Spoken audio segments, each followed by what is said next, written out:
ગુજરાત સરકારે લગ્ન નોંધણીના નવા નિયમો જાહેર કર્યા છે.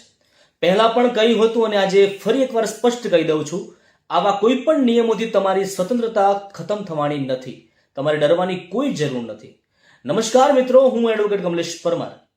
ભારતમાં 18 વર્ષની ઉંમરે વોટ આપવાનો અધિકાર મળે છે તે સમયે કોઈ માતા પિતાની મંજૂરી લેવામાં આવતી નથી, કારણ કે બંધારણ માને છે કે 18 વર્ષનો નાગરિક પોતાનો રાજકીય નિર્ણય પોતે લઈ શકે છે. તો પછી એ જ પુખ્ત વયનો વ્યક્તિ પોતાના જીવનસાથી પસંદ કરવા માટે માતા પિતાની મંજૂરી પર આધારિત કેમ રહે?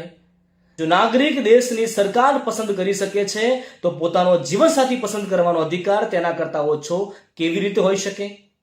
લગ્ન બાબતે મા બાપની સંમતિ ફરજિયાત બનાવી એ વ્યક્તિગત સ્વતંત્રતા પર સીધો પ્રશ્ન ઉભો કરે છે. સમાજ બદલાઈ રહ્યો છે, આંતરજાતીય લગ્નો વધી રહ્યા છે, રૂઢિચુસ્ત માનસિકતાઓ પ્રોત્સાહન આપતા નિયમો રાજકીય પગલું છે જે યુવાનોની સ્વતંત્રતા પર લગામ મૂકે છે.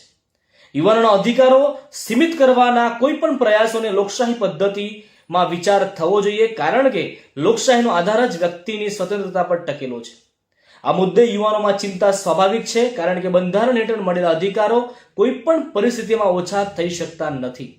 ભારતીય બંધારણનો આર્ટિકલ 21 પોતાના જીવનસાથી પસંદ કરવાની સંપૂર્ણ પ્રમાણે સ્વતંત્રતા આપે છે, છૂટ આપે છે. સરકાર બંધારણથી ઉપર નથી. પ્રેમી ઉગરો ડરશો નહીં, બંધારણ તમારી સાથે છે. મને ડરવાની કોઈ જરૂર નથી. આવા નિયમોથી કોઈ ફરક નથી પડતો. પ્રેમ ગુનો નથી, પસંદગી તમારો અધિકાર છે.